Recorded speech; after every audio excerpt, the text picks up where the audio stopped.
For the 7th time, here is the Dead by Daylight Tome Along readings with yours truly. Alright, here we go. Enjoy.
Alright. Here we are once again. I wanted to... No, yeah, there we go. I was playing the intro again. Sorry about that. Yeah, here we are. Tome 7. Completed it just now.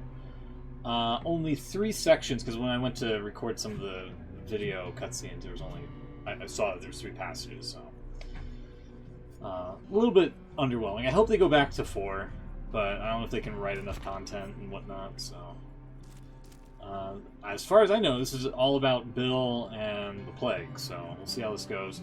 I've only... Again, I wanted to read up on the backstory of Bill and Plague, but I never got around to it, sadly, so...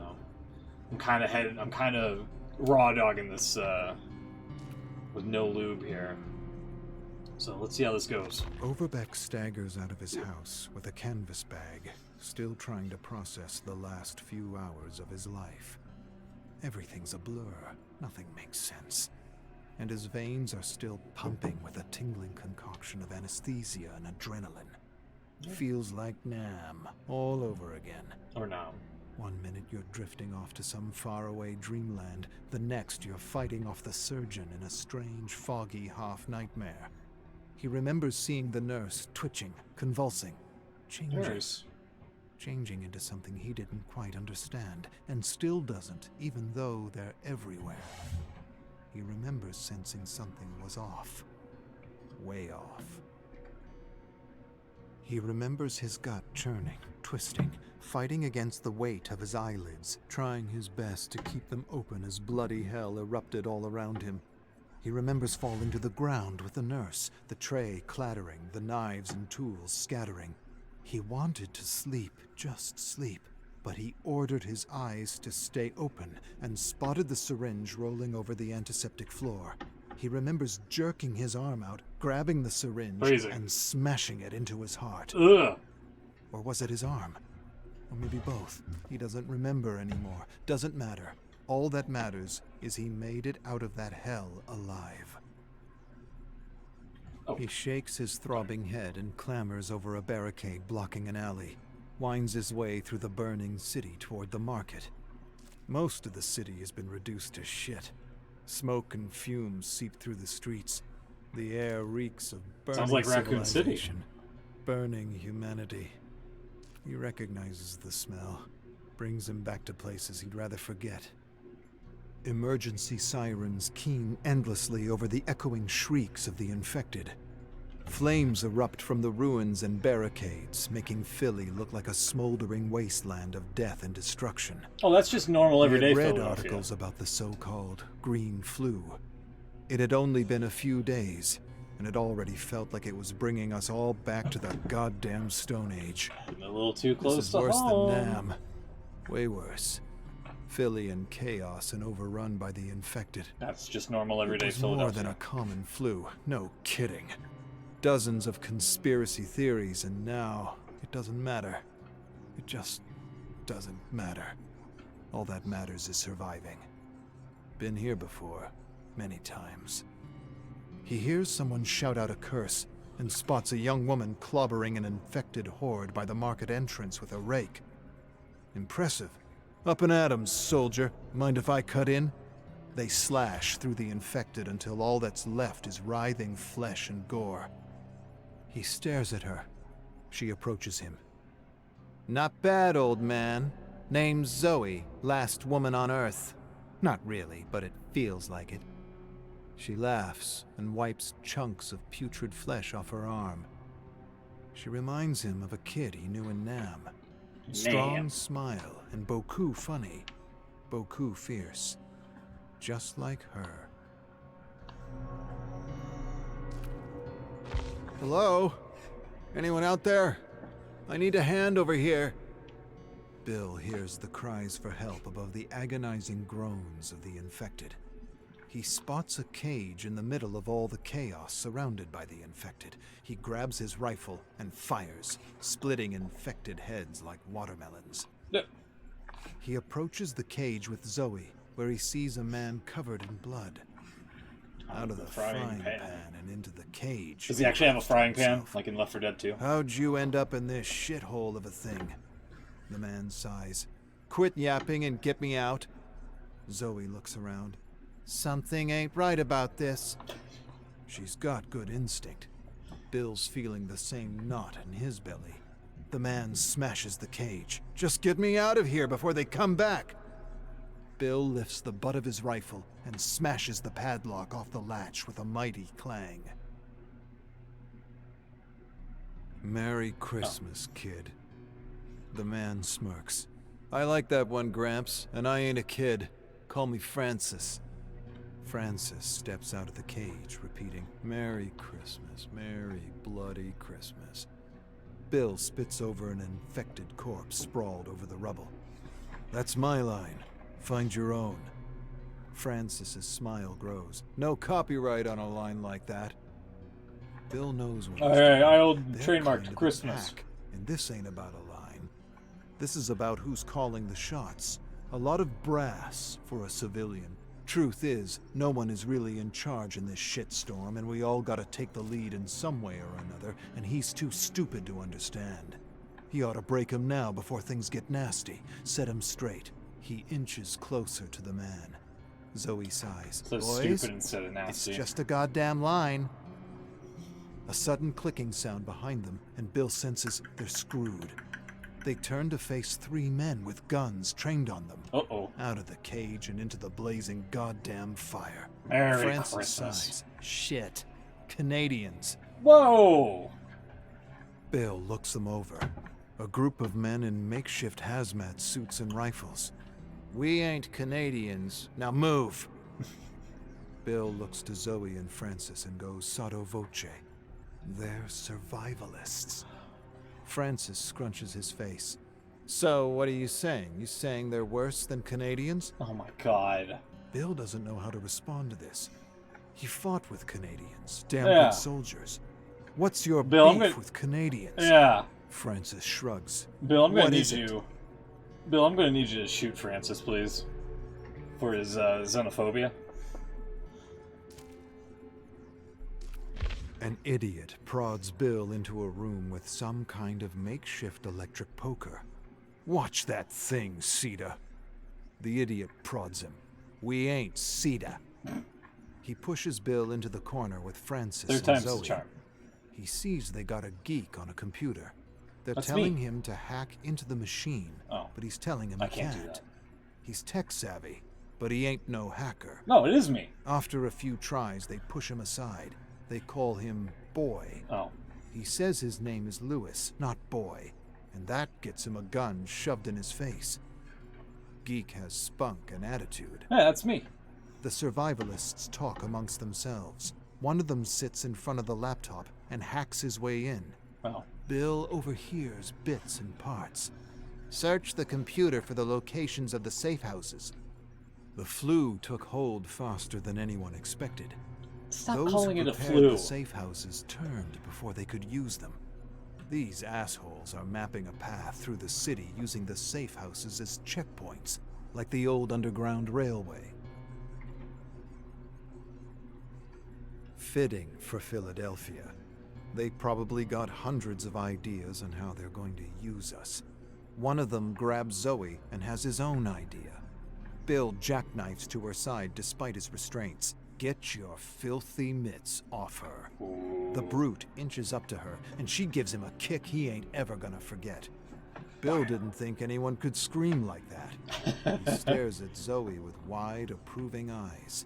The brute continues to scream something terrible and collapses to his knees, holding his gonads. Yeah, he's probably His saying buddy something about rushes to Canadians his as aid, well. helps the screaming man up, but he looks different. Real different. Something in his eyes. Oh, he kicked Bruce Or Banner. rather, something lacking in his eyes. Oh. Shit. Lewis leaps back from the man like he were the plague. Francis panics. Get us out of this! Lewis grabs a knife from the floor and frees Bill as the survivalists turn pale. Screams and yells echo around them as Bill frees Zoe and Lewis frees Francis. They step back. Zoe gasps. What do we do? Bill shrugs and sighs. Nothing we can do for them. An infected suddenly charges Zoe. Francis clubs its head off. Merry Christmas! He looks to Bill for a reaction. Bill shakes his head and seems unimpressed. Find your own line, kid, if you've got the gray matter to do so. Francis scoffs. Lewis adjusts his tie. Francis makes a face and nudges Lewis. Lose the tie. Lose the goddamn tie. Lewis ignores him. Zoe motions for the boys to shut the hell up and follow her. Let's find an island we can rot on and then fight over ties. Yeah. Bill raises an inspired eyebrow. That sounds like a plan. He actually likes the idea of rotting on an island while the world goes to hell. Kid's right. Grab some gear and let's get out of here. Yeah, I've never played Left 4 Dead. I mean, I've played a little bit. I wasn't a fan of like how all the zombies like swarm you left and right, especially if you take your time on a level. I was just like, oh, this is stupid. So I never really got into it. But if you have like a really good team, you can just basically kick ass no matter what. I wonder if they're going to make a third game, or if 2's like the end all be all because of all the custom content out there, things like that. Anyway, let's keep going. Sorry. Yeah, let's all rot on an island together. Yeah. Although I think Zoe might regret kicking that dude in the fucking nards because of it seems like that guy might be transforming or something because of that. Bill leads the ragtags through a city he doesn't recognize anymore. It's crazy how fast the flu changed everything. Change. It's the one thing that never surprised him. The one constant in his life. Change and surviving in the new normal. But this new normal could take some getting used to. Ain't like they're going to tear each other apart, apologize, then be friends again. He stares into the gloom and goes over the last few hours of his life in his mind. He didn't catch anything. They didn't catch anything, and by all accounts, they should have. Then it dawns on him. They're immune. They're asymptomatic. This is Ticking hitting too bombs close just to waiting home. to spread the flu. I brought the flu to them. Poor bastards. Lewis steps up beside Bill. What now, Pops? Bill contorts his face. Don't call me Pops. Old man, I don't mind, but not Pops. Bill marches on. I tell you what now. Now we find a safe house and get some rest. But not before you punch Francis in the mouth for talking more shit than a sewer. Yeah. Bill laughs. I'm messing, kid. But I see you getting pissed with all the tie jokes. Don't let him get to you. His way to cope with all this shit. I knew guys like him and Nam. They're just scared to die and distract themselves by messing around with others. But what really gets me is he stole my goddamn line. Lewis laughs. Bill doesn't find it very funny. I know. Imitation is the sincerest form of compliment. Uh-huh. But that civilian using my line, that just ain't right. To me. You forgot the to me part. Anyway. Safe houses are abandoned, but there's still treasure troves of supplies. How? This beast of a flu hit fast and took no prisoners. Bill's sighs and doubts evacuations are still running, countered as Zoe's belief that the government actually still gives a shit. World has gone to hell, and the government don't care, but he ain't saying anything. Last thing he'll do is rob them of hope as they creep through the bowels of the fallen city. Again, he liked Zoe's other idea about finding an island to rot on. If you're gonna rot anywhere, an island, any island ain't half a bad idea, especially one with coconuts. But if she wants to hope for the government, she can go right ahead. He ain't gonna take away her hope, even if he knows enough about the government to know they ain't worth a second thought, let alone a second chance. But he'll shut up for a civilian that still believes in the system. A system that was broken long before the flu spread. Besides, while she hopes for the government, he'll figure something out. He always does. Zoe regards him. There's gotta be more like us. Areas that have to be protected, quarantined. It can't be that all cities are like this. Bill suppresses it could just be Philly. remark. There's something in Zoe he respects. She reminds him of someone he used to know. Someone he used to be. Someone who had all kinds of ideas and ideals before he had seen the true face of governments, of humanity. It's nice to see that in her. Real nice. He hopes it lasts and this hell doesn't stamp it out of her. A heavy wind moans dreadfully and carries with it an all too familiar smell. The smell of rot. The smell of filth. The smell of death. The infected. Dozens of them, maybe hundreds. Bill acts on instinct. Eyes open. Guns ready. Before he can say another word, the infected close in on them. Gunshots clap through the dead city. Heads crack open like rotten, festering melons, and the infected lay strewn all around. One lashes out of the shadows towards Bill. Without hesitation, Francis blows its face off and turns to him. Merry Christmas. Bill sighs deeply. Bastard saved my life and now he's trying to rub it in my face. He gives Francis a stern, grizzled look. All right, the line's yours. Now shut the hell up and shoot. Bill curses under his breath and continues to shoot dark silhouettes charging through the deep orange dusk. Damn, I miss this. Nice little ode to Bill there for his Left 4 Dead duties. Alright, let's see the cutscene here. What do we got?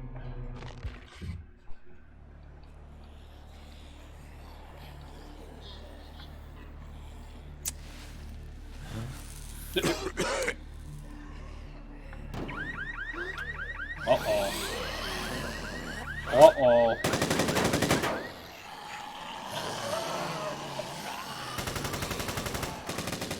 Bill, what are you doing? Hey.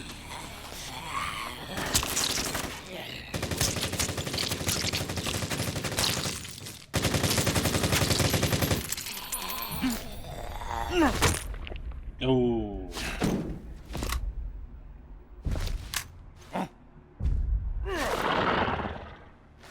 That's a big one.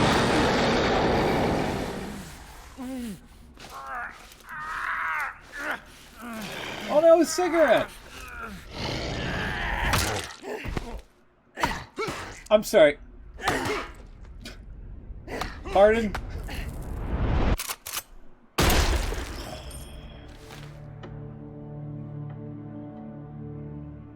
Pretty nice. How come the other three aren't in the game? Like, since you know, you can change characters with, you know, Leon and Jill into Chris and Claire, respectively. Why can't Bill transform into three other folks from Left 4 Dead, you know? If they're not gonna... I mean, surely, I mean, it wouldn't be that hard to, you know, just be like, hey, we want to add these characters into the game. They have to renegotiate the licensing on them, you know? It seems like something... It seems like a missed opportunity. And then you can actually have like a Left 4 Dead squad in the game. I think it would be kind of cool. I wouldn't pay for the legendary outfits, but, you know, maybe some folks would. Anyway, moving on. That was kind of cool. I don't know how the hell they were able to take down that big guy with a baseball bat and a shovel. That seemed a little too cartoony for me, but I mean, look at the game I'm playing. Anyway, moving on. May your voice reach the beyond. May your voice reach the beyond. May your voice... Adiris speaks this line until it becomes a single word, babbled in harmony with her fellow emissaries in faith. May your voice breathe the beyond. May your voice breathe the beyond. 13 women stand in a circle around a stone altar. Adiris's chant falters as time passes, her raw throat the only indication she contributes. Each enunciation, agony. She's nearly forgotten the naked man writhing face down on the altar, leather straps binding him. The high priest Haban raises a hand. Adiris, along with each of the emissaries, stops, bows her head.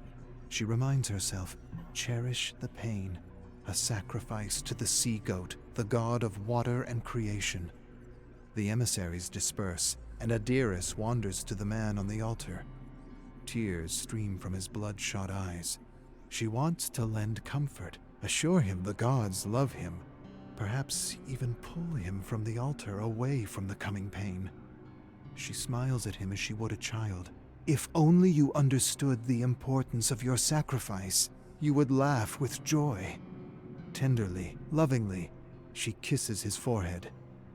May your voice reach the beyond. Adiris, by the way, is I believe the actual name of the plague. Again, that's just going off of some of the backstory that I kind of briefly read a little bit of. The Invocist comes forward. Small, wrinkled man, buried under a white but bloody cloak. Adiris bows her head, joins the whispers around her. May you swim through sea and stars. The Invocist stands over the man bound to the altar, nods, pulls the sleeve back, reveals a spear gripped in hand, raises the weapon, and plunges. The tip pierces the bound man's lower back. He arches upwards and screams, shakes, convulses, lower body remaining immobile, bladder emptying onto the altar. The Invocist hefts his leg onto the stone slab, pushes the spear until a gruesome snap, shrieking, howling, pleading, something beyond that, indescribable. A vertebrae bursts from the gaping wound, blood gushes. Bile rises in Adiris's throat as she turns away to stop herself from retching. Her fellow emissaries foreshadowing. Praise, glory to the gods! Nothing is heard over the screams of the man. His voice will surely reach the beyond. Adiris composes herself, recites sacred text in her mind. The plans of the gods shall not be questioned, for they know beauty the human eye cannot perceive. The plans of the gods shall not be questioned, for they know... Trust in them, Adiris. Trust in them. She relents to her faith, joining the others to celebrate, but notices Haban. He covers his face too late, and she sees it. A tear spilling from his eye. A face that seems heartbroken. Adiris splashes water over the altar and scrubs. Red circle swirling, bright. Like the sun the day she was left at the temple door. Stifling heat, painful steps on burning sand. Mother and father, a missing piece in the memory, unfocused, replaced by Haban. A crowd of imposing high priests, and only he peers warmly. She cries, so he lifts her, removes his hood. In the courtyard, he lets her touch the statues of the gods. Rishon, keeper of the stars. Ortares, sentry of the desert. Atil Alara, mother of humanity. Deities who would watch over and protect her. Haban becomes teacher, father. He tells of their religion, formed by exiles who believed other faiths had become corrupted by politics. They brought new insights to the afterlife and unified all gods beneath the great creator, the sea-goat. She finds guidance in his teachings, meaning in servitude, comfort in knowing suffering is love. She may shudder at connecting compassion to bloody sacrifice, but she works continually to overcome her doubts. Yet over the years, as her faith grows, Haban changes in a different way. She sees heaviness in his walk, hears his voice trail off when he reads the sacred texts. While he once stood energized by generous sacrifices to the gods, today he shows anguish. What darkness could snuff the desert sun? Oh, maybe he's just backed up. Maybe he's, I don't know. Get him like a one a day or something, or some Centrum, some Metamucil, and he'll be good to go. Yeah, I'm sorry. I was with this paragraph right here up until it said the sea goat. I picture a goat that's like underwater, just going with the blub blub blub noises, you know. I guess it's more of a sheep, but you know, whatever. Same thing. Keep going. Sits in the courtyard, Haban seated across from her. Eyes are fixed on a game board between them. Ooh. She rolls a wooden die, moves a black disc over the board's squares, lands on Haban's piece, places Boardwalk. it to the side. No reaction from Haban. Adiris looks to him, sweet expression of concern. A joyous sacrifice this morning, would you say? 4 houses, that's going to be $1,000. The gods rejoice, praise be. Haban hardly lifts an eye. Praise be. A cool breeze, birds chirp unseen. Haban seems to scan the courtyard. Upon seeing no other occupants, looks Adiris in the eyes. He was a good man, a friend, and the world is darker without. Adiris wonders if she's being tested. She knows what to say, interrupts him with a line that's been delivered to her thousands of times before. It was commanded by the gods. Uh-oh. He swims in the wake of the sea-goat now. Haban turns his attention to the game board, flicks away Adiris' disc and positions his at the end. It seems I have won. Yeah, you didn't mortgage enough properties. By the gods. Adiris pushes her chair back, objecting. Haban sweeps the board off the table. I shall write the rules of anew. I shall include decrees, punishment, theft, and sacrifice. And should anyone object, I shall preach those momentous words. It was commanded by the bloody sea-goat and his damned gods. Adiris shakes her head, the shock of words she never thought she'd hear rattling painfully in her mind. This is blasphemy. Deep bags under Haban's eyes seem to swell. Yes, the truth often is. One sec here. Hold on one moment. I gotta blow my nose. Nope, not that.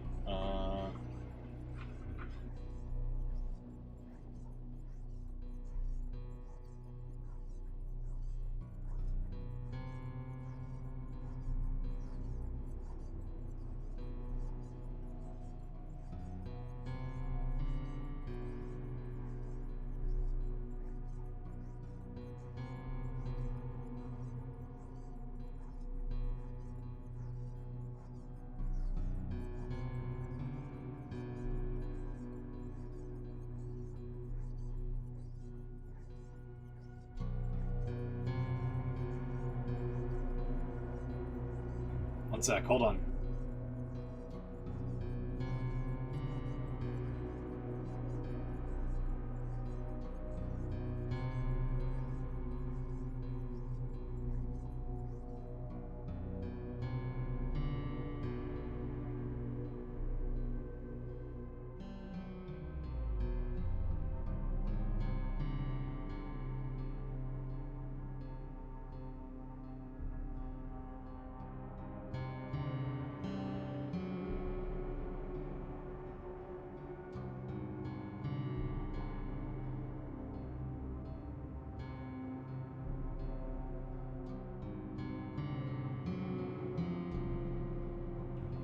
Sorry about that.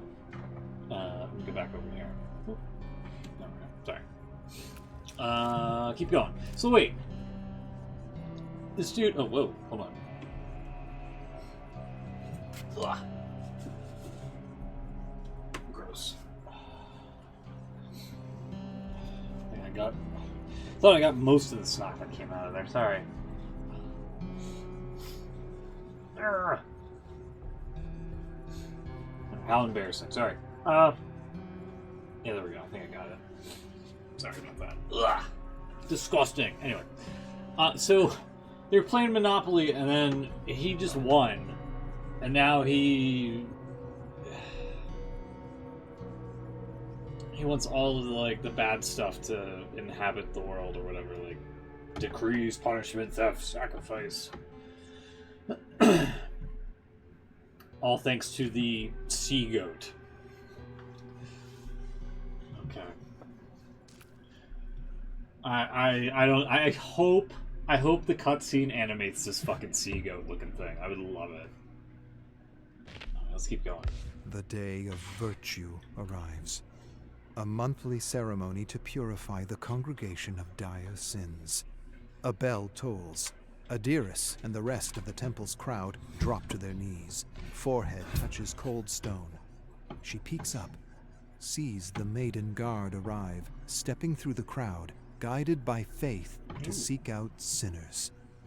She waits, counts the scratches in the floor until a scream, a woman pleads, and coughing, choking. Adiris looks up, sees a commoner dragged from the temple by her throat. Uh-oh. She hardly notices two olive-brown feet step in front of her. Rise. Rise.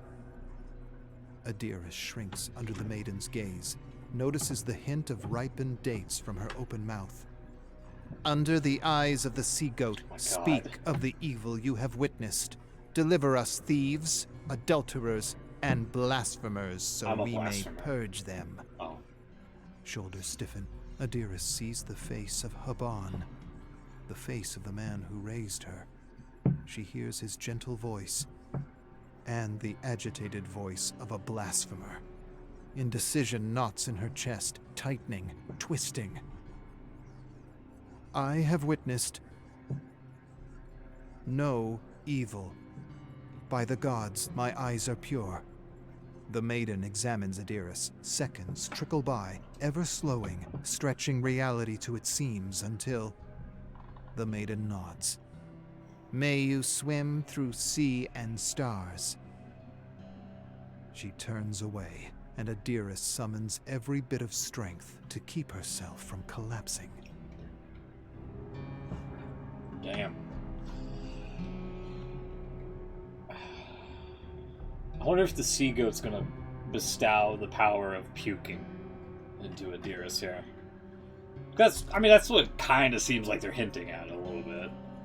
Adiris sweeps dust from the altar floors. A set of hurried footsteps click along the stone, marching closer. She turns to see Haban. Gentle face tensing, he hushes her. My daughter. Curse the man I once was. I took you as a child and tainted you with notions of divine judgment and punishment. Now I see you struggle, as these thoughts nearly take hold. I beg you, cast my teachings aside and see the blood spilled in this temple. No cleansing can purify the horror perpetrated here. The doctrine overflows in her mind.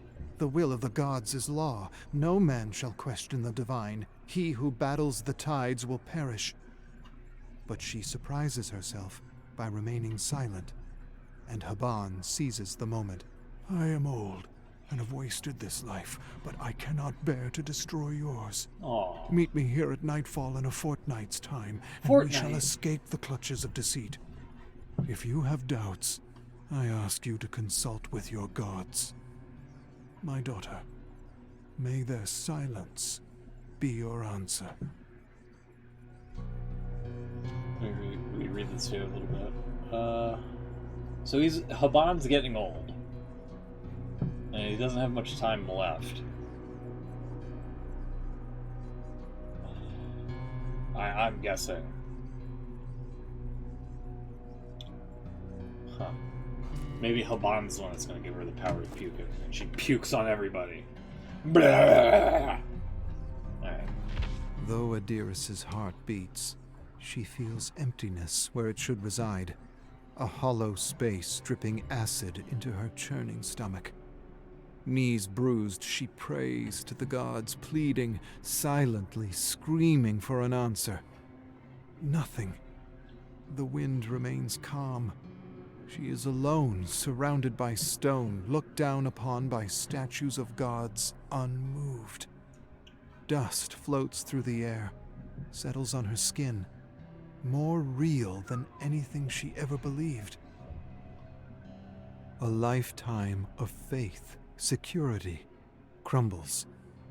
She feels unsteady, the only certainty in her mind that she must leave this place. Yeah. She rises to her feet, turns her back to the temple. Only then, a whisper. The hushed chitter in her head is unclear, inarticulate words passed through a forked tongue. But she feels it, understands a remarkable truth. She will never be alone. Aww. Ever. I want to have that kind of security. Not being alone. Shame washes over Adiris as she retreats to her room. She dared doubt the gods.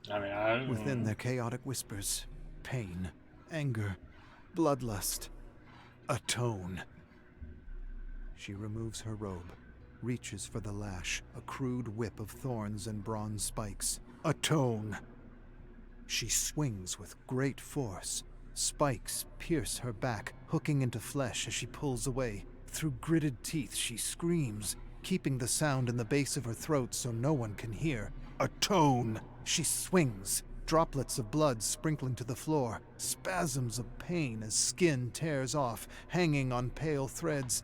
Braces herself and whips again, till the crimson pools. Atone! How much blood is enough? Her body screams in agony. She thinks to drop the lash, run from these walls, but remembers the doctrine Haban taught her. Suffering is the heart of love. Aww. She tightens her grip and swings again. Wait, what's the... Hold on.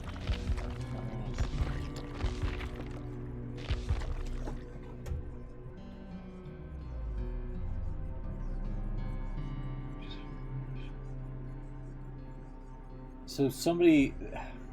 I was a little confused because it seems like somebody's whipping her, and I thought maybe she was doing the whipping to somebody else. Shame washes over. Yep. Sweat weeps from Adiris's pores onto her bedsheets. Thick scabs tear from her flesh as she shifts. With great effort, she lifts her head, looking to the sound behind her. Haban. He kneels over her, wet cloth in hand. She's too feeble to speak, but the whisper does it for her, hissing, thrashing, communicating a hurried feeling in her mind. Blasphemer! Blasphemer. He washes the blood from her back, bringing his mouth to her ear. Is this the doing of the Maiden Guard? What has their blind faith wrought? She slips between consciousness as the blasphemer takes her hand. I have failed you, my daughter, but no more. Have strength. Yeah, fuck the and church. I shall soon escape. Get out of there. Also, real quick, I would love it instead of like, you know those little tchotchkes that have like live, laugh, love or whatever. I wouldn't mind having one that's like, suffering is the heart of love. That seems like that should be like a fucking t-shirt or something at the very least. So Haban's like, yo, who the fuck did this to you? We gotta fucking get out of here. And I guess that might be what the setup for the cutscene, and then we might see the evil sea goat coming up here. Though Adiris's movements are met with pain, she lifts her head to the sky, thanking the gods for their guidance. Their whisper remains, further away, dissipating, yet still commanding, influencing. She opens her heart, allows the whisper to seize her body. She strides to the quarters of the Maiden's Guard and takes a uniform, confident no one will discover the violation, knowing the gods are on her side. A censer of sweet frankincense sits atop a table, compelling her to it. She allows her hands to move as they will, filling the censer with oil and glowing embers. She does not question the will of the gods, knowing all threads shall be woven and someday the tapestry complete. Trust in them, Adiris. Yeah. She steps into the moonlight. Nightfall. Smoke dances around her body. Bare feet carry her along a stone path to the mouth of the temple.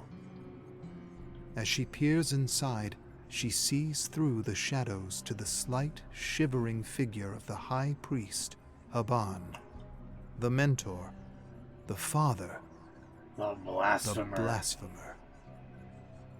May his voice reach the beyond. There we go.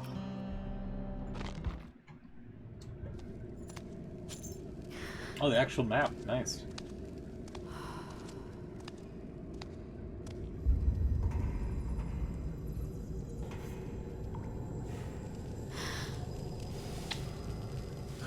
Aw.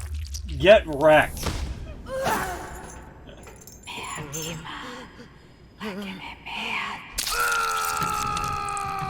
Oh! Oh! Adanika dingia.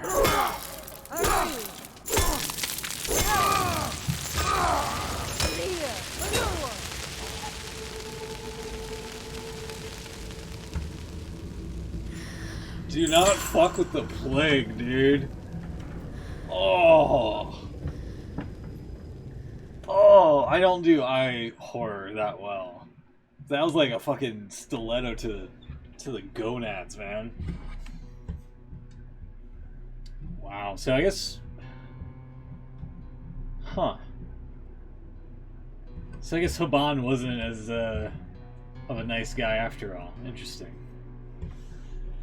No sea goat in that one, but she was pissed that he won that game of Monopoly that way and fucking wanted revenge. So yeah, that was badass. Dude, if they have alternate Moris, that's got to be one of them. Just fingers to the eyes. Oh, gnarly. And now we've got miscellaneous notes here, possibly with the Observer as well. Let's see. Arcus 3. Spent the entire day doing unnecessary mundane tasks, like sweeping the floor, dusting statues and furniture, and polishing silverware, all in a fairly successful attempt to keep my mind busy. I imagine once I have the Oris working as it should be, I'll be able to keep myself distracted with what seems to be dreaming black fog. Toward the evening, I tinkered with the Oris, and when this proved frustrating, I worked out mathematical equations and theories while talking to myself and engaging in stimulating debate and what I believe to be meaningful discourse. One of the lessons of those on assignment within the boundaries of an ancient is to keep to a rigorous routine of writing, reading, and self-talk to not let the pillars of the intellect crumble under the weight of laziness, alienation, and boredom. Thinking and speaking are skills, and like any skill, they can decay and wither away if not practiced regularly. Oh yeah. Very true. Arcus 4. Stories and journals are scattered everywhere. So much to read, and yet I find myself drawn to the scribblings and renditions of the unknown creator I'm calling the Mad Designer. Ooh. Journals filled with the wild sketches and musings of people I imagine are caught in other parts of this living dimension. People juxtaposed with other terror worlds and timelines that make little or no sense to who they are or where they're from. The illustrations and notes are foolish, absurd, and quite contradictory, and yet they bring moments of levity to my life, which does the soul good. I suppose it's a form of absurd escapism I turn to when I'm not reading the more traditional stories. Interestingly enough, I found 17 versions of a story featuring a killer named Evan, written by 17 versions of the same author from the Omniverse. Evan McMillan? 17 similar stories with sometimes subtle, sometimes significant differences. What I find particularly interesting is how the stories are written as fiction in one world and non-fiction in another. It reminds me of Universis Alveo, a theory that suggests that the human mind might very well be equipped with a powerful networking mechanism that reaches out to other worlds for wisdom and knowledge from our other selves.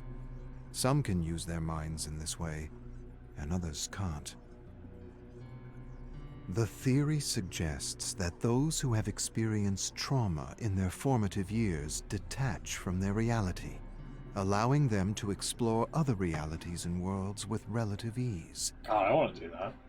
Artists like magicians and shamans see small Shamans. things in the big, unexplainable, endless dream that is the Omniverse, and they bring these ideas or insights back to entertain, enlighten, and inspire the world.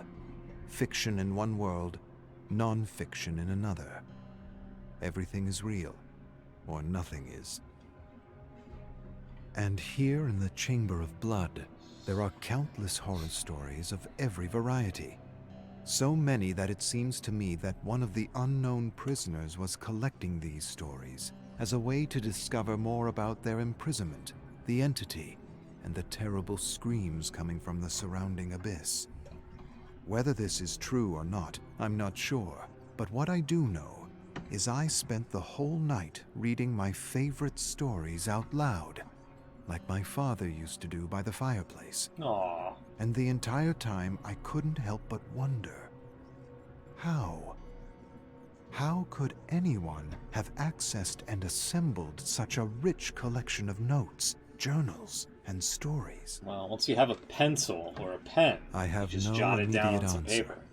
but I suspect by the texture and density of the fog that I may be in a place as complex, mysterious, and misunderstood as a black hole.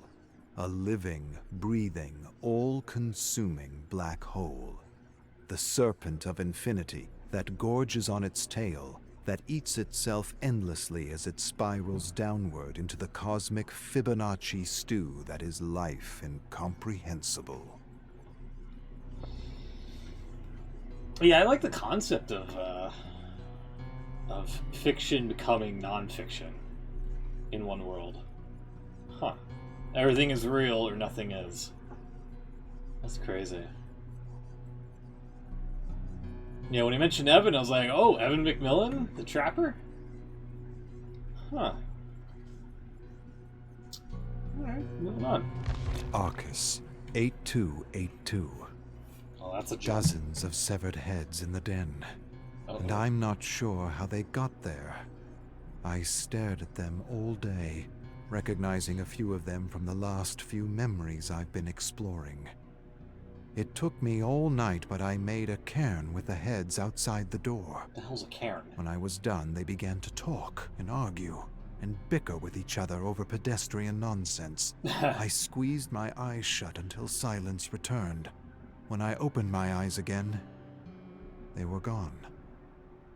I then returned inside and retired to the Chamber of Blood, where I read stories aloud and went through the absurd creations of the mad designer.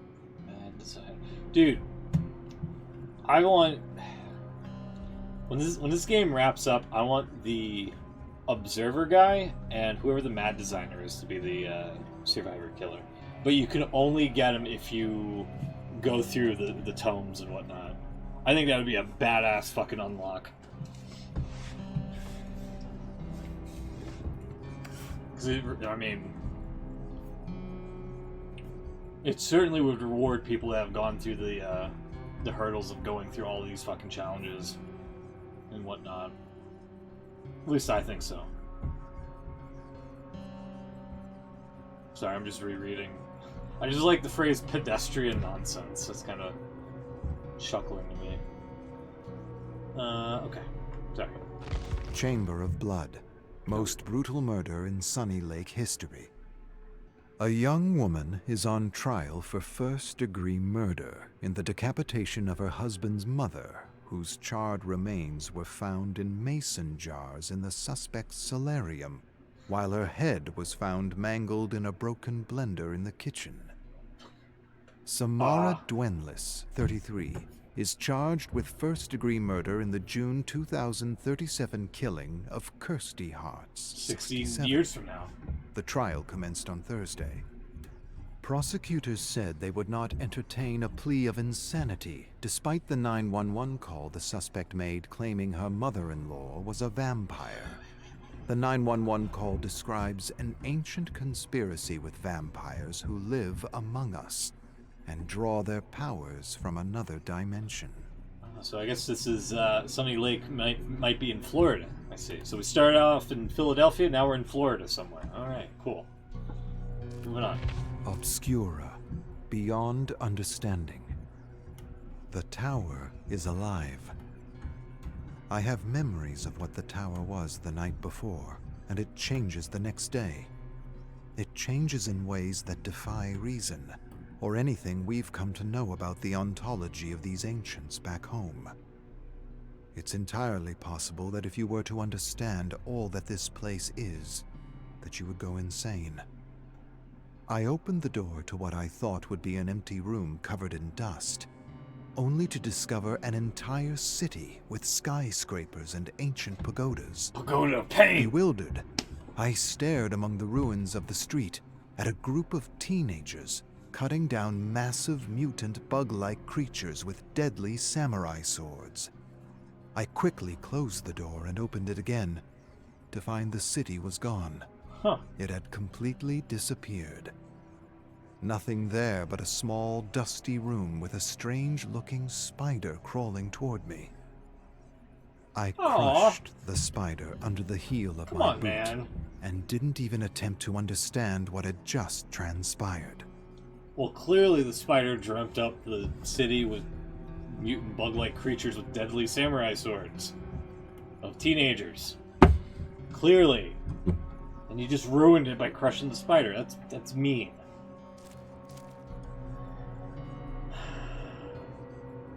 Let's keep going. Chamber of Blood. Harbinger of Hell. Beneath the Ruins. 1. Stefan sipped his cold Turkish coffee as he read over his early morning efforts toward a short story he hoped to share on his blog. He read the opening lines and decided they could be stronger. With a sigh, he tore the yellow page from the legal pad, crumpled it into a ball, and tossed it into a growing pile of false starts in the middle of the opulent black and burgundy hotel room. He slammed the desk, frustrated, and wanted to write something fun and original for his blog, yet nothing came to him.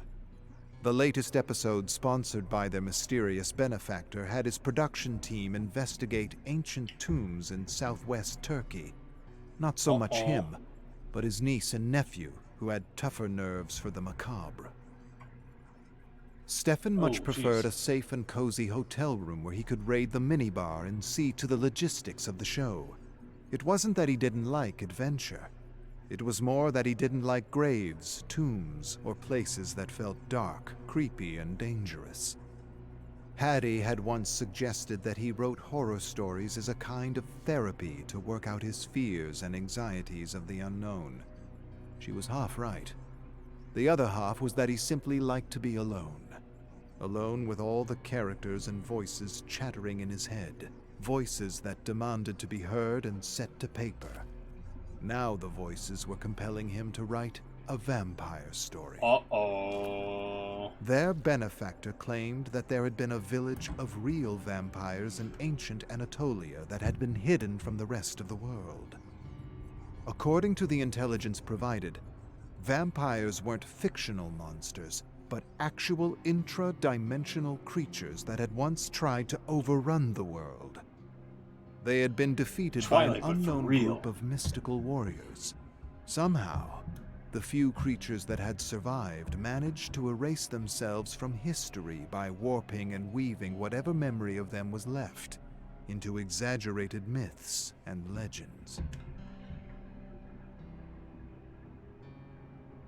Stefan found this theory of myths and legends and parallel worlds interesting, if not intriguing.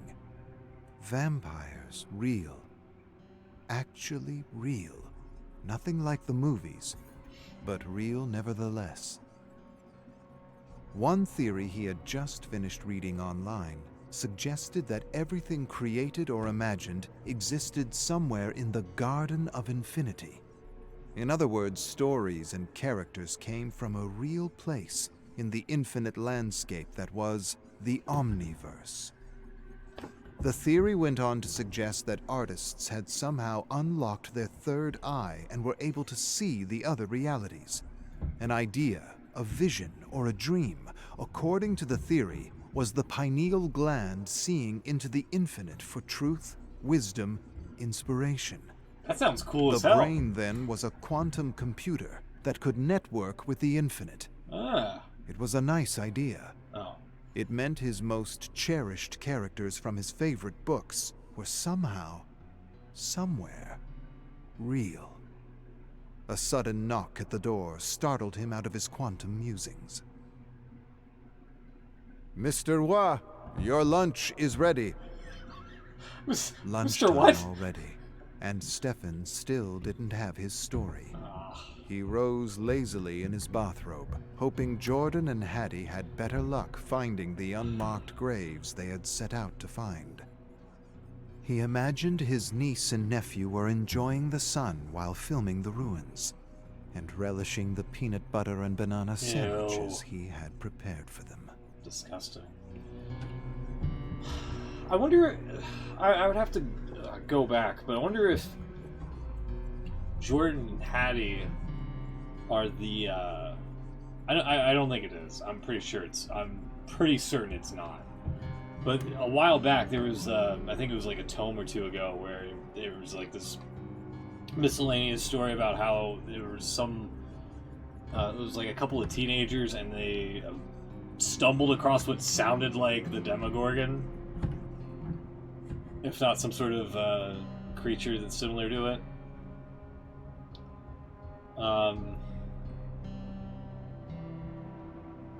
Yeah, that whole third eye thing sounded really dope as hell. You got interrupted by lunch. Understandable. Food's good. Let's keep going. Chamber of Blood, Harbinger of Hell, beneath the ruins, 2. Move away from the casket. A middle-aged woman with blonde hair and blue eyes, dressed in a black suit, pointed a revolver at Hattie and Jordan. Uh-oh. Hattie dropped her shovel, sighed, exchanged a look with her brother, and stepped away from the bolted casket. Who do you work for? Hattie Canadians. asked, eyeing the woman. That, my dear, does not concern you. Jordan shook his head. I don't think you should open it. Shut up. My brother's right. Hattie pointed at the symbols etched all in the rotten wood of the casket. It's a warning of some kind.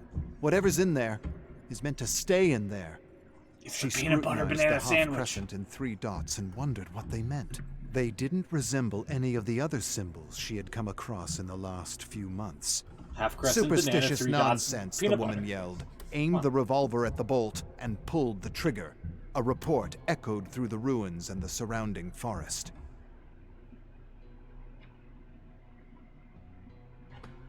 Hattie wondered if their guide and translator had heard them. He probably didn't even take notice or didn't care. He refused to follow them near the tombs, called them ignorant tourists, and said he would stay by the car texting his friends until they returned. Sounds like the translator The woman pulled tourist the guy trigger needs a new job. repeatedly until the bolt clanged off and hit the ground with a thud. I hope he calls the police, Jordan whispered to Hattie. I wouldn't count on it. Yeah, I wouldn't count it on The it woman either. examined the casket carefully. Hattie and Jordan inched backward as she struggled to yank the lid open. As Hattie cautiously backed away, She figured the woman worked for the same secret society that had now interfered with several of her investigations. She didn't know much about them, but from what she had gathered by overhearing a few of their goons in Egypt, was that they were searching for hidden knowledge. Knowledge they believed would help humanity transcend to another plane of existence. Please, Hattie cautioned, don't open it until we know what the symbol means. The goon scoffed, and with a labored scream yanked the lid open to reveal Rita Repulsa from Power Rangers. Nothing but a strange black mist. Oh. I don't understand, she said. It's supposed to be here. The book. The goon's eyes narrowed. Frustration creased her face as black mist suddenly rose and spiraled into her mouth and nose as though it were alive. Hattie and Jordan stepped out of the grave. The woman gagged, coughed, and collapsed.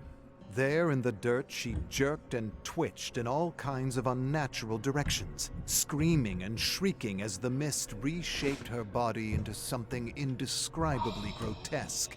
Her veins stood out thick and black in her neck, her hands smashed the ground, and she went into hysteric convulsions as though being burned alive. Then, with a blood-curdling scream, her body went limp and silent. Hattie repressed a cry of horror. She felt a cold prickle run down her spine as she stared at the scene in disbelief. What was going on? What strange mist could do such a thing to a person? Was it some kind of ancient poison? Some kind of toxic vapor? Or was it something worse? Well, you don't see that every day, do you? Jordan said flatly. I seriously wish I got that on my phone. Hattie sighed. Is she dead? Dead as a tomb. Hattie didn't find him funny, not in the least. Oh, come on! He was scared. She could tell by his desperate attempt to use humor to hide his fear. He was just about to crack another joke when the creature suddenly twitched back to life. Startled, Hattie gasped and pulled at Jordan's t-shirt, saying, "We need to get out of here." But just as she stepped back, the creature turned to face them with blood-red eyes and a jaw protruding like a snout with teeth that seemed to be growing underneath stretched skin. "Oh shit!" Hattie blurted. She lost her footing and fell to the ground with her brother. The creature that had once been a woman roared at them, revealing two massive fangs like carving knives. Oh, that's awesome. Chamber of Blood, Harbinger of Hell, Beneath the Ruins 3. "This way," Hattie yelled, leading Jordan through the shadow and light spilling through the forest canopy. She could hear the creature shrieking as it hunted them with unnatural speed and resolve. Spotting an outcrop of jagged rocks, she quickly yanked her brother into hiding. "Aren't vampires supposed to explode in sunlight?" Jordan asked. Maybe it's not a vampire. Isn't that what's supposed to happen? Doesn't it know it's supposed to be dead? Hattie instantly placed a finger by his quivering lips as she heard footfalls approaching. She repressed an urge to look at the creature. Instead, she listened.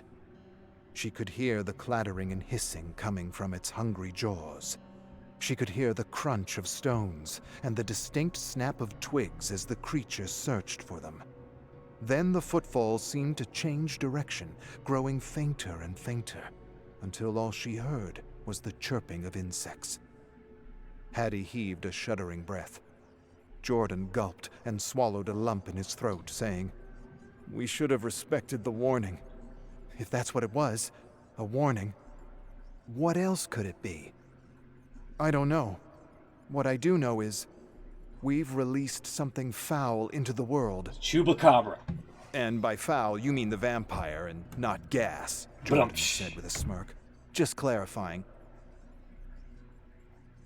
"Not funny. A little funny." A little funny. No. Yes. Not even a little. A little funny. Yes. Hattie risked moving beyond the rocks. She glanced apprehensively, half expecting the creature to hurl itself at them. When nothing happened, She stood and slowly and quietly led Jordan back toward their guide. Yeah, I was gonna say, hopefully it eats the tour guide. As she pushed her way through the woods, she couldn't help but notice the similarities between all the symbols she had seen at the last few investigation sites. They were unlike anything she had ever seen before, and she had discovered them in completely different parts of the world. India, Africa, Portugal, England, Paris, and now, Turkey. 6. Hattie couldn't help but feel something was amiss. She broke the silence, saying, "We're being pulled into something far more complex than we've been led to believe. It's almost like we're being used." Used? For what? Who cares about a bunch of bozos from Montreal who release foul things into the world? Hattie Canadians! shook her head, gave him a grave look, and answered, "I don't know. But I think it's about time we meet our mysterious..." A twig snapped, startling the siblings. Before Hattie could finish her thought, the creature stood framed between two trees, dappled in sunlight. Jordan screamed in terror as the creature lunged at him, grabbing his arm and sinking its bony claws into his skin. With a mighty roar, the creature hurled him against a tree with a thud. Groaning, he sagged to the ground as inky blackness seeped down over his vision. Hattie thought quickly, spotting a fallen branch on the ground. The creature inched closer to Jordan, staring at him as though he were a steak. Quick, Jordan, tell a joke. It kneeled before him and prepared to sink its fangs into Jordan's neck to satiate its red thirst. Just as it opened its gaping mouth, a resounding yell interrupted it. The creature hissed and turned just in time to receive a branch across the face. It fell to the side, then scrambled to its feet, locking eyes with Hattie. Get out of there, Hattie. Oh, no. Hattie backed away slowly, glad she had saved her brother from certain doom, but unsure what would happen next. Then, inspired by the vampire films she had seen with her Uncle Stefan, she turned the sharp side of the branch to face the creature just as it pounced on her like a lion. The makeshift stake hit its mark, skewering the creature straight through its monstrous heart. The creature shrieked something awful and collapsed to its knees, holding the stake. Wiping her brow, Hattie stepped away from the creature and approached her brother. But a sudden squelching sound froze her to the core. Slowly, she turned to watch the creature pull out the stake with the pulpy dead heart still attached. Oh, that's pretty fucking The gnarly. creature tossed the heart to the side with a mangled smile. An instant later, it pounced over Hattie, It's a super taking her to vampire. the ground. Hattie pushed and jerked under its powerful grip as it salivated and peered hungrily at the thick arterial vein pumping in her neck. Saliva dripped down Hattie's neck, slow, warm, and slimy like a slug. Ew. She screamed, and then had no breath to scream and began to see not stars, but geometry. Symbols. Symbols she had previously discovered in the overlap, as she often called it. She didn't know what else to call what she understood to be a Venn intersection of worlds, where she could see and access knowledge and memories no one else could. Hattie closed her eyes and saw the twisted triangle symbol she had just uncovered in an ancient temple. Then she saw the strange circle slashed in half, with a line that she had discovered all over the walls and floor of an abandoned asylum, as though someone or something was conducting dark experiments in the overlap on the patients. It was all very bizarre and new to her. Now, as the creature prepared to feast on her blood, Hattie wasn't seeing memories pass before her eyes, but all these strange and arcane symbols that felt older than life itself, as though someone or something were trying to send her a message from the overlap. Yeah, send that super vampire to another dimension. Dude, these stories are so fucking, like, wild. Like, I love the fact that they put so much effort into these, but it has, like, zero bearing into the game, you know? Oh, I feel like it's good fodder for how wacky the entity and I guess the mad scientist or dictator, whatever the moniker was. What was it? Hold on. Arcus Mad... 3. No, shut up. Spent the entire day. No, shut up. What was it? Mad Designer. Yeah, like, this is such... I mean, that's a good short story, I have to say. But it's like... You know, you wouldn't expect that much intricate writing for a game that's just basically hide and seek and tag mixed together.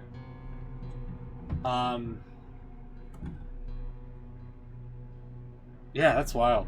I like the fact that it's a super vampire that they encountered. Let me see real quick. Hold on, before we continue on. I think we've had these two before. Hold on.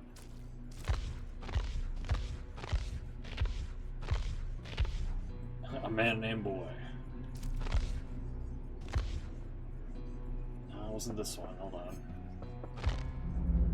Oh, sorry.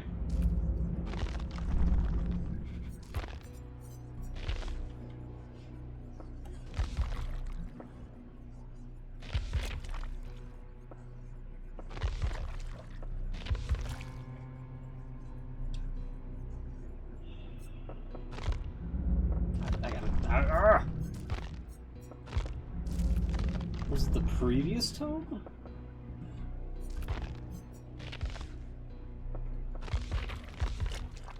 Yeah, Chamber of Blood, yeah. Oh, yeah, this fucking shit. And notes from the absurd Emperor Dwight. Yeah, down with Dwight. Exterminate Dwights. Yeah, it is. It is Hattie and Jordan. Huh.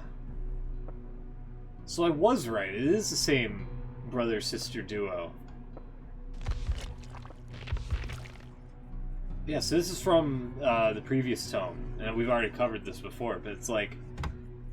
It sounded like, I mean, at the time, it sounded like they were, like, encountering something that's resembled similar to Demogorgon, but I could be wrong. I could have misinterpreted the stuff there. Anyway. I just wanted, it was driving me nuts. I just wanted to see if that was the case or not. Alright, continue, guy. Arcus, Chamber of Blood, Harbinger of Hell, beneath the ruins. 4. As the creature prepared to quench its thirst, Hattie felt the end coming. Desperate hands fumbled over dirt and twigs, searching for something, anything. Then, just as the creature prepared to puncture her neck, she grabbed a rock the size of a baseball and smashed it straight through its mouth, shattering its deadly fangs. Get wrecked. The creature jolted to its feet with mad agony. Pieces of bone and tooth dropped into a thick puddle of blood and saliva. Hattie turned to see Jordan moaning. He was alive, barely. Nevertheless, alive. Relieved, she scrambled to her feet, trying to think of a way to destroy this ancient evil once and for all. Then she saw it. The revolver, hanging from the belt. Oh. Without hesitation, she rushed up to the creature as 2 new white fangs pushed out the bloody remnants of the old. Before it realized what was happening, she snatched the revolver and shot the creature point blank in the face. The creature fell head over heels as Hattie unloaded the revolver into its face and body. But bullets were futile against this otherworldly apparition. Within moments, the creature was clambering to its feet, the whole while staring at Hattie with blood-red eyes. Nervously, she inched backward, not knowing where to go or what to do. There was nowhere to go. Nothing she could do. This was Goodbye, the Hattie. end. With incredible speed and strength, the creature pounced and took Hattie to the ground. Gleaming white fangs approached her neck with malice. She jerked and kicked and screamed under its weight. She felt its warm breath inches away from the nape of her neck. Then, in her mind's eye, she saw them again.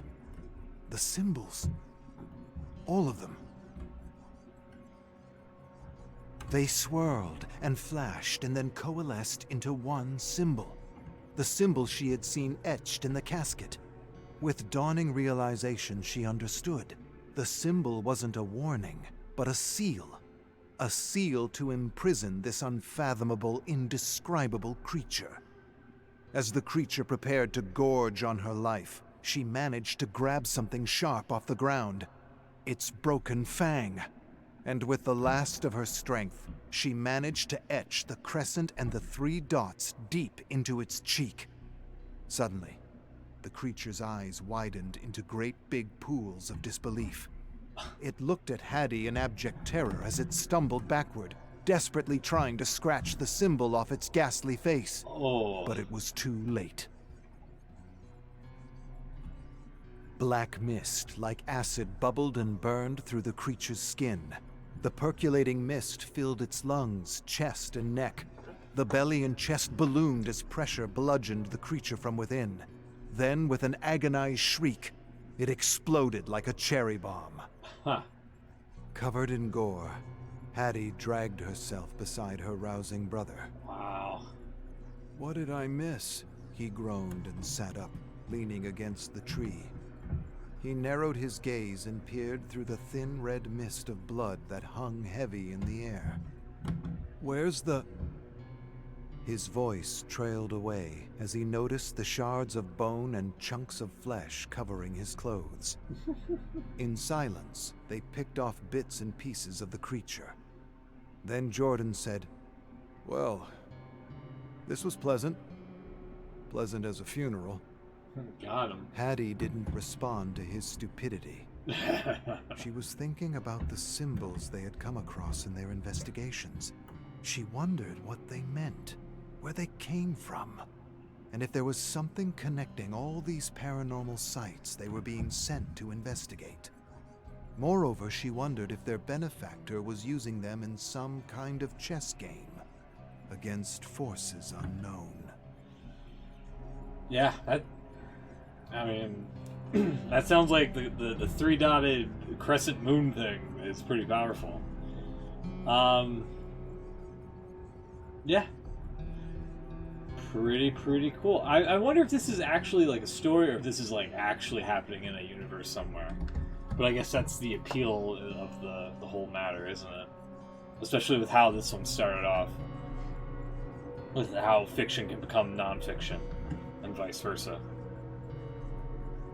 Last one, and then we get to the cutscene here. Chamber of Blood. Old Oh, this is a Bloody. lot. This is the story the tour guide told us after showing us around the old Mad Canyon Distillery in Moonlight Bay. She offered the adults a taste of Old Bloody, a recipe that had been infamous during Prohibition. While we tasted the bathtub gin, no one spoke as the firewater burned down our throats. The tour guide talked about the abandoned distillery we were walking through, telling us about how the first gang had all but disappeared before the legendary Al Capone got his hands on the operation. Ooh. She must have told the story often, as she spoke fluidly and made gestures and pauses at all the right moments. Aliens. Ladies and gentlemen, I'm not one for tall tales, but what we know of the disappearance of the Maddie Hatter gang is very much a vampire story if ever I heard one. The Maddie Hatter gang was mostly made up of the Maddock family, led by the father, Hank, who had a thing about collecting hats from rival gang members he butchered. He must have stolen the wrong hat, because that bloodlust came back to haunt him in the fall of 1921, when his gang disappeared with only the youngest of the family left to tell the tale of what had befallen them. And what had befallen them was indeed a great mystery. A mystery people to this day bicker about and dismiss as an urban legend. But I swear, it's no legend, and all of it is the truth.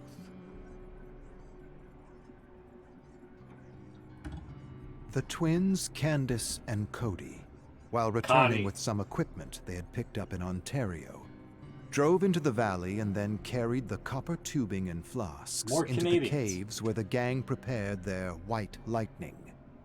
But when they arrived, they found nothing but blood. I forget what goes blood into on the white floor, lightning. blood on the walls, blood, if you'll believe it, running through the tubes and coils of the still. At first, they thought it may have been a rival gang, but there was no sign of bullets or bodies, or even a struggle, just blood. and an uncanny fog that hung low and heavy in the air. The twins instantly resolved to find whoever had done this to their gang, and moreover, they wanted to give their siblings, cousins, and parents a proper burial. So they grabbed a lantern and plunged into the twisting bowels of the mountain, following a trail of blood. They searched deep into the night with no result. Cody shone the lantern and was just about to tell his sister he was beaten when he heard the crunch of stone in the distance. He charged ahead and she chased after him, stumbling over a boulder, hitting her head against the ground, and losing consciousness. That's a concussion.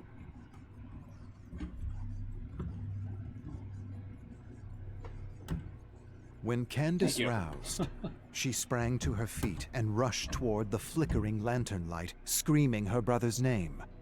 Through dancing shadow and light, she approached her pale brother sprawled over the ground with 2 small puncture wounds in his neck. She felt his chest for a pulse and gasped when she realized he was dead. She shuddered, then screamed, and moved by an unknown force, she grabbed the lantern and charged forward. Then, without realizing it, she entered a massive cavern, feeling the ground beneath her feet turn to mush. She shone her lantern around, revealing piles of human skulls amidst thousands of beetles moving through a thick sludge. Ugh. At her feet, she saw a few beetles devouring a sick bat. She tensed and looked upward to see thousands of bats sleeping. Nope. A few Get out. beetles scurried over her foot with morsels of rotting flesh, and she kicked them away. She swallowed her fear, realizing that if she woke the bats, they would strip her flesh clean in a matter of minutes. Not if you have those beetles on She your glanced side. at the familiar barrels in the corner by a pile of animal bones. Silently, How big are and those carefully, beetles?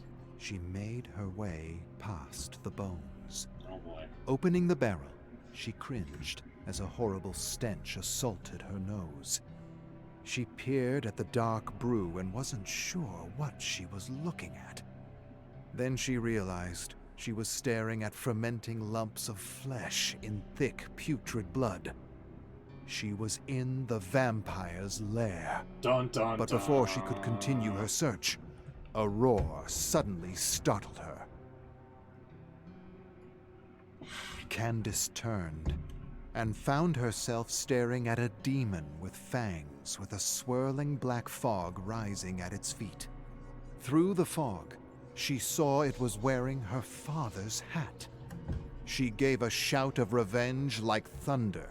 The vampire twisted its ugly head in startled disbelief. Fearlessly, Candace threw herself at the vampire. She didn't care what this thing was or where it came from. She just wanted it dead, and she wanted to do her family proud. The vampire meant to kill her by sinking its fangs in her neck, but she felt strong enough to bring down a mountain. Damn. And so she jerked and kicked and pushed its snarling face. With a snarl of her own, she bit back at the vampire, tearing pale flesh off its neck with teeth and jaws strong enough to crush rock. Yo. Before the vampire realized what was happening, she gouged its eye with her thumb, Could we ramming it stop deeper with the and eye deeper horror, as please? it desperately clawed flesh off her arms and face. But she didn't care. She would not be denied. And within moments, she felt the delicate brain matter like warm mud and smiled. Then she curled her finger and yanked as hard as she could with a loud laugh. With a shriek, the vampire convulsed violently, then stopped all at once, its jaws frozen in a twisted, agonized howl. Unable to control her growing laughter, she took back her father's hat and stood proudly as open wounds leaked and sputtered blood. Then the fog rolled over the vampire and somehow made it all disappear. The vampire, the bats, the beetles, the blood. Everything. Needless to say, no one believed Candace. and she was put into an asylum to shut up and wither away. Ooh. But eventually some rich philanthropist took charge of her, and she was never seen again. Everyone was silent. Someone laughed and said, "That's not really a vampire story, is it?" The tour guide replied, "Not like we're used to, no. But that's her story, and I swear I told it like I heard it." Then a young woman in a concerned voice added, "I hope that girl ended up all right." Ooh. Hold on, let me go back. Can't. Needless to say, no one believed Candace that she was put into an asylum to shut up and wither away. What was the... Oh, Samara... Okay. Never mind. I thought there was some sort of connection with that. Yeah, so I have no fucking clue what the hell the cutscene's gonna be. Because I remember on the previous one, it was something to do with the Observer. Trying to get to his tower. But there's like very little mention of the Observer in this one. So maybe it's going to be Hattie and Stefan, I guess. Great little mini story there within the story. Interesting. Let's see. Oh, I guess it is the Observer.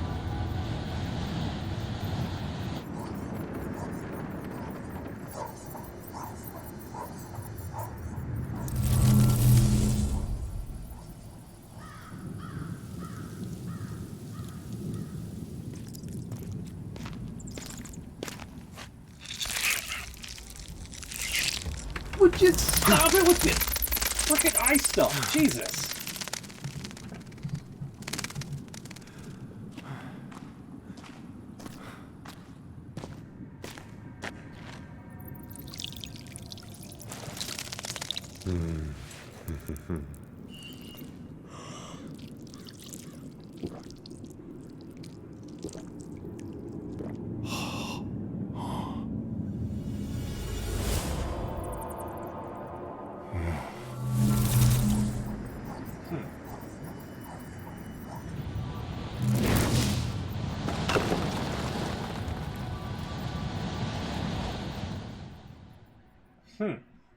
So it was him as... It was the Observer as some guy drinking from a goblet, and then...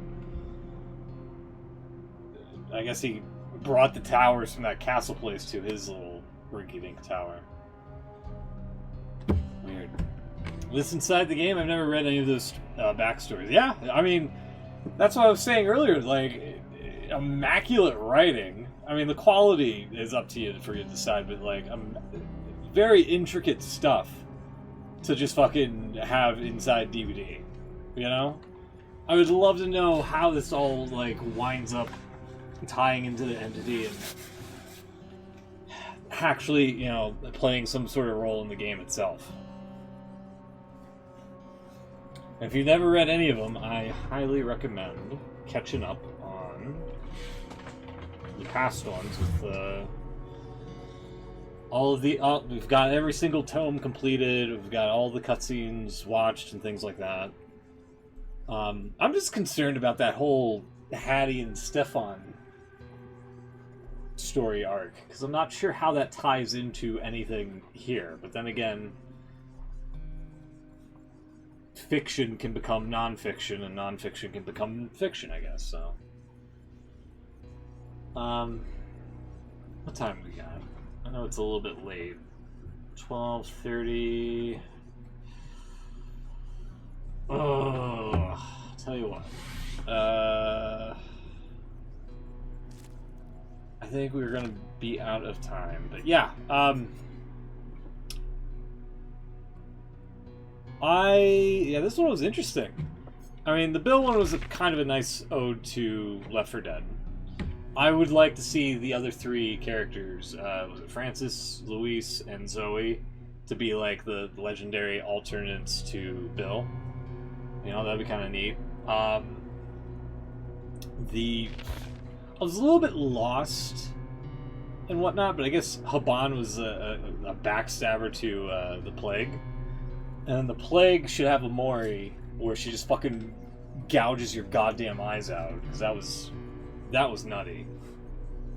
And I'm wondering what the fucking payoff is with the miscellaneous stories. Again, I hope, I would love it if completing all these tomes and whatnot would lead to, like, you know, the Observer and the Mad Designer, or whatever, as, like, the killer, or rather, the survivor and killer, respectively. That being said, I still don't know what the hell their perks would be. But that would be kind of neat. And it would be a great reward for people that went through all of the hassle to get the fucking toughest challenges done. Including that one with the Trapper. That one was nutty. That one was up there with, like, the Plague's corrupt blast 2 people before it got changed. Corrupt blast 2 people in one shot before, or twice in the same match before they changed it. Yeah, crazy stuff. Crazy stuff. This is my only critique. The Plague is meant to be a little bit empathetic. The only killer backstory to date, I think, that only came off like a dick was the Doctor. And I think that was in Tome 1 or 2. I think 1. Everybody else has been having, like, oh, you kind of feel for him, or, like, this tragic upbringing in the case of, like, the Hillbilly, the Wraith, Trapper to a degree. I'm trying to think of who else we've done. Nurse as well, I guess. What did they change it to? I remember you getting it originally. Yeah, they changed it to Vile or Corrupt Purge. Here, I'll show you. Vile or Corrupt Purge 6 times or something like that. It was one of these. No, not that one. Nope. Was it? Where is it? Hold on. Unnerving Presence, yep. Maybe it was on page 2. Hold on. That was down here. It was this one I thought they changed, but maybe it still has the original wording to it. It's in one of the patch notes.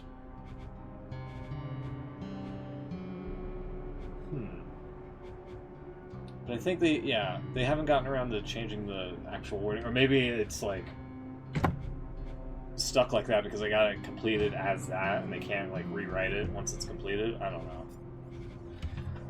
But just to show you, it was mentioned briefly in the patch notes for this patch, I believe, that came out, or the original Resident Evil content drop. I'll show you.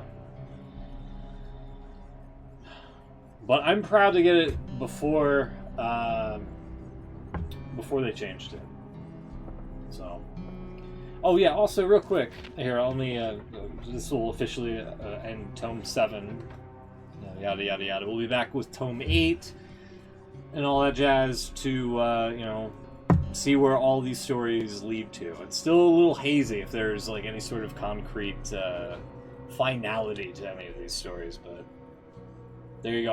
I really want the Plague to have like a different fucking Mori. It just sticks her fingers into the survivor's eye holes. So there's that. Let me get out of here. Well, actually, here, let me show you. We'll end it with this challenge proof here, real quick. By daylight.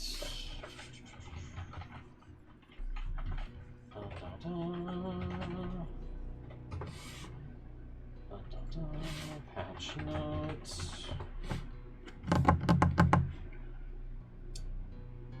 Oh, that's a fandom wiki. Come on.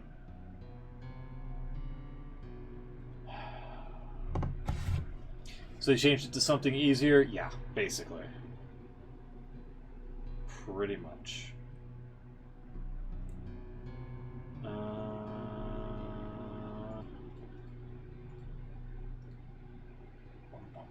This section's no longer updated. Cool. Alright, real quick here. I don't think it was on the bug fix. Resident Evil.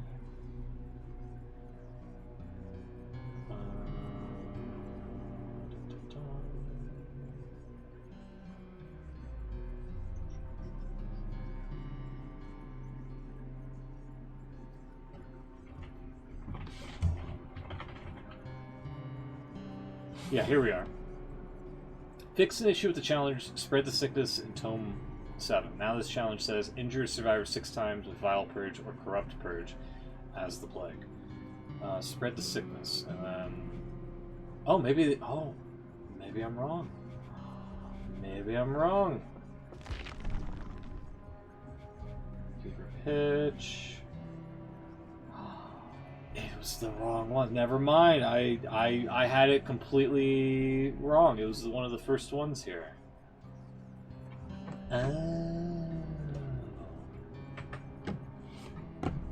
Well, don't I feel silly?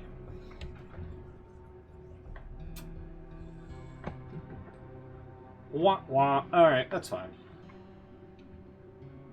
So, if that is... What was that one then, originally? I wonder. That one is still somewhat easier. I'm not sure what it was originally.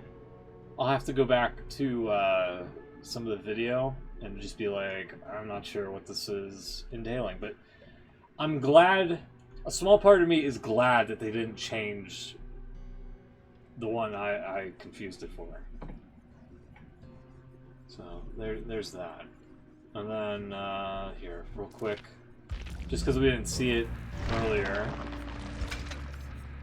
swap this, the Observer's Sanctum. Oh, it's got books flying around and shit, I like it. And a little fireplace to keep them cozy. I was hoping the little Arcus doodad would still be, like, a little bit animated here by the chair. But the 2 books flying around is a nice touch there. So I definitely want to throw that on everybody. I think we'll we might replace the rainbow flag with the Sanctum when July rolls around. That does actually look pretty cool. That looks really neat. How's it, real quick, in comparison? You can sort of see it. Yeah, you can sort of see the stuff flying around. I'm gonna do that there. It's kind of cool. I like that. Alright, and now that will officially conclude Tome 7 conclusion. And now we'll wait for Tome 8 to come out. I really... dude, some of the Survivor challenges in 7 were... They weren't bad, but like the matches, for whatever reason, it could be because of the DC penalty with people just not giving a shit, or just, I don't know, killers just playing like assholes, but man, it was hard to get some of those done. I think some of the easy, well, quote-unquote easy ones just ended up being like a pain, like the cooperate with 10 gens with others to complete them, or whatever, or the health states. So, yeah, there's no way in hell you're going to be able to see this in the game. Especially as Survivor, like, unless you're on a gen and there happens to be a hook nearby and you can maneuver the camera to kind of sort of see the stuff flying around, that's like the only way. Or if you just get distracted as killer and just be like, wow, look at all the goodies flying around there. So, I do think that's going to be the end of the stream, though.